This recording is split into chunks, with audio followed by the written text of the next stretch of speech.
ఇక్కడ తెలంగాణ సాధన మరియు పునర్నిర్మాణంలో senior citizens పాత్ర అనేది అంశం.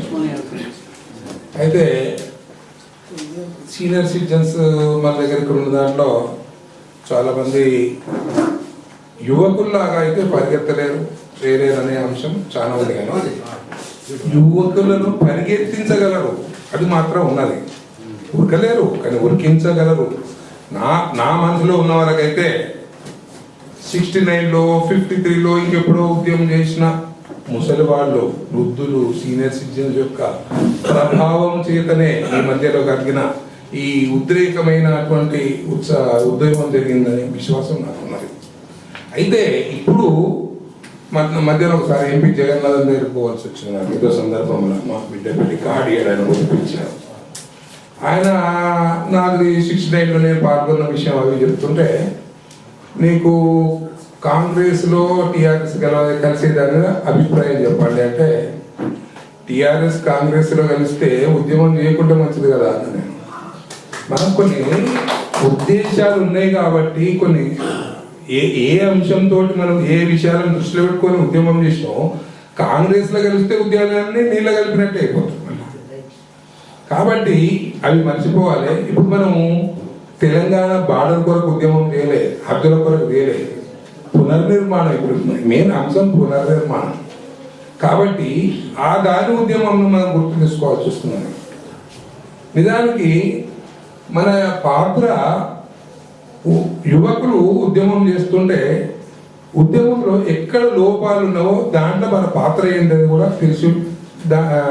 తెలిసి దాన్ని ఎట్లా తొలగించాలని కూడా మనం చర్చించుకోవాల్సిన అంశం ఉంది. ఎగ్జాంపుల్, టీడీపీ 2-4 ధోరణి. మన వాళ్ళే మనం విమర్శించుకుంటూ ఒకటి విమర్శించుకుంటూ ఉన్నారు. అట్లే జగన్ గ్రూప్, ఇంకో గ్రూప్. అట్లీస్ట్ తెలంగాణలో ఉన్న పార్టీలు ఏవైనా ఉంటే తెలంగాణను ఒకరినొకరు విమర్శించకుండా ఐకమత్యంగా ఉంటే కొంత మనకు ఈ ఉపశమనం అంటే తొందరగా తెలంగాణ రావడానికి ఇబ్బంది కాకుండా ఉంటుంది. ఇది నేను ఉద్యమంలో మనం చేయవలసిన అంశాలను ఒక రకంగా గుర్తు చేస్తూ, ఎగ్జాంపుల్, నేను ఒకసారి ఇంటర్నేషనల్ ఎడ్యుకేషన్, నేను కూడా టీచర్ను, వెంకటయ్య నా పేరు. నేను అపాయింట్మెంట్ రిటైర్మెంట్ హైదరాబాద్నే. యాక్చువల్గా నాది ఒరిజినల్ మహబూబ్నగర్ జిల్లా. మహబూబ్నగర్ చాలా పేద జిల్లా. అయితే 69 ఉద్యమంలో నేను ఉద్యమం చేసినప్పుడు స్టూడెంట్ను. తర్వాత నాకు ఉద్యోగ రీత్యా జిల్లా పరిషత్ పోతే నాకు ఆ సర్పంచ్ రికమెండేషన్ లెటర్ తెమ్మన్నాడు. నేను తెలంగాణ ఉద్యమకారుని, ఆయన ఇంటిగ్రేటిస్టు, నాకు లెటర్ వేయలేదు రికమెండేషన్గా.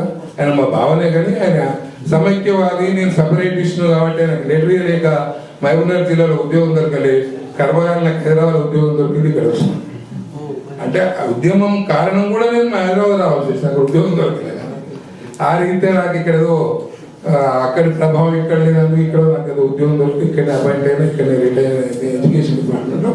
అయితే ఈ సందర్భంలో ఆర్గనైజేషన్లో పనిచేస్తూ ఢిల్లీలో ఇంటర్నేషనల్ అంటే 36 దేశాలు పాల్గొన్న అంశంలో నేను కూడా సభ్యులు పార్టిసిపేట్ చేసినప్పుడు దాంట్లో జపాన్, తర్వాత ఈ 36 సౌత్ ఏషియా ఇవి ఉంది కదా, ఆ దేశాలలో జపాన్, కొరియా, శ్రీలంక, థైలాండ్, తర్వాత సింగపూర్, మలేషియా, ఇట్లా ఆస్ట్రేలియా, పాకిస్తాన్, బంగ్లాదేశ్ కూడా ఉన్నాయి. దాంట్లో అంశం ఏంటంటే, ఇవన్నీ చెప్పడానికి కారణము అందులో 3 అంశాలు చర్చకు వచ్చినాయి. ఒకటి ఏంటిదంటే ముఖ్యమైనది ప్రైవేటైజేషన్. ఎడ్యుకేషన్ ఇప్పుడు ప్రైవేటైజేషన్ ఉంది కదా, ప్రైవేటైజేషన్. తర్వాత చైల్డ్ లేబర్ కూడా మనం ఉంది. తర్వాత అదే తనకి 2 మీద బాగా ఫోకస్ చేసినాం రాబోకుండా ఎడ్యుకేషన్లో వచ్చినాం. ఇవి మనకు అంశాలు కూడా ఇప్పుడు. అయితే ఈ అన్ని దేశాలలో కూడా చైల్డ్ లేబర్ ఉన్నది. Different shapes. మన దగ్గర చైల్డ్ లేబర్ అంటే చాయ్ కప్పులు కాడు, సైకిల్ పాప కొట్టుడు, కూర్చుడు, ఇవి ఉంటాయి. అవి అక్కడ వేరే ఉన్నాయి, మనం చెప్పలేని రీతిలో ఇవన్నీ భరించవచ్చు, కానీ అవి భరించని వాళ్ళు ఓపెన్గా చెప్పుకున్నారు టీచర్స్. ఎక్కడ చైల్డ్ లేబర్ లేదంటే చెప్పుకున్న దాంట్లో శ్రీలంకలో లేదు, మనం అనుకుంటాం శ్రీలంక లేదు, ఏదో జపాన్లో లేదు అనుకుంటాం. కానీ మన పక్కన ఉన్న దేశమే శ్రీలంకలో చైల్డ్ లేబర్ లేదు. ఇంకొక అంశం కూడా ఏంటి, ఇప్పుడు ప్రైవేటైజేషన్ అడ్వాన్స్ కంట్రీస్లో ప్రైవేటైజేషన్ అవసరం లేదు. బ్యాక్వర్డ్ డేస్ డెవలప్డింగ్ కంట్రీస్లో మాత్రమే ఈ ప్రైవేటైజేషన్ యొక్క ప్రోసెస్ బాగా పనిచేస్తున్నాయి. దాంట్లో శ్రీలంక కూడా.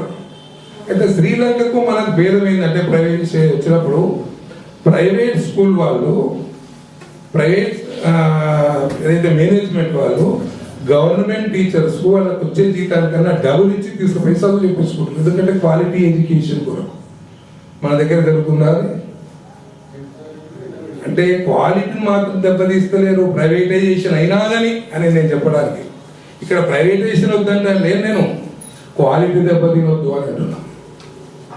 క్వాలిటీ మీరు బాగా స్టడీ చేయండి, ఎక్కడో క్వాలిటీ దెబ్బతింటుంది. ప్రైవేటైజేషన్కి విరుద్ధం కాదు మనం, క్వాలిటీ దెబ్బతినొద్దు ఎక్కడ అని. అంటే ఇది ఒకటి నేను అక్కడ ఉదాహరణ తీసుకొచ్చిన. అయితే ముందు నేను అప్పుడప్పుడు శ్రీధర్ స్వామి సార్తో కూడా మాట్లాడుతున్నా. ఇప్పుడు సాధన మరియు పునర్నిర్మాణమే ముఖ్యం. ఇప్పుడు సాధన అనేది ఈ కొంచెంలో ఉంది, ఇంకో మనం చేసేది ఉంటే పాత్ర నిర్వర్తిస్తూ పునర్నిర్మాణం పాత్ర ఏవైతే మన తెలంగాణ ఉండాలని నిర్ణయించుకుంటున్నాం దానికి మన పాత్ర అదే పెద్ద పాత్ర. పూర్వంలో రాముని కాలంలో కూడా ఎవరుంటారు? విశ్వామిత్రుడు, వశిష్ఠులు అంటున్న వాళ్ళు ఉండరు. ఏదైనా మంచి జరిగినట్టయితే వాళ్ళ సలహా తప్పకుండా ఉంటుండే. మనం కూడా అదే. ఇప్పుడు మన స్వార్థము పిల్లలు అంత అయిపోయారు. మనము దేశం బాగుండాలి అనే కోరికలతో ఉన్నోళ్ళం సీనియర్ సిటిజన్స్. రాజ్యం బాగుండాలి అనుకున్నట్టున్నాం, నీతి నియమాలు ఉండాలి అనుకుంటున్నాం, ప్రొసీజర్స్ అన్ని మంచిగా ఫాలో కావాలనుకుంటున్నాం. వీటిలో మన యొక్క అనుభవాలు చాలా ఉన్నాయి. కాబట్టి మన అనుభవాలను నేను ఎడ్యుకేషన్ చెప్తా, కానీ ఇండస్ట్రీ చెప్పలేను. ఆయన ఇరిగేషన్ చెప్తాడు, ఆయన అగ్రికల్చర్ చెప్తాడు. అలా నిష్ణాతులు ఒక్కొక్క దాంట్లో ఒక రిటైర్ అయిన ఉన్నారు. కాబట్టి వీళ్ళందరి యొక్క అనుభవాలను తీసుకొని గవర్నమెంట్కి ఎప్పటికి కూడా మంచి చెడులను సూచనలు ఇచ్చుకున్నట మన పాత్ర శాశ్వతంగా ఉండాలి అని నా అభిప్రాయం. ఒకటి.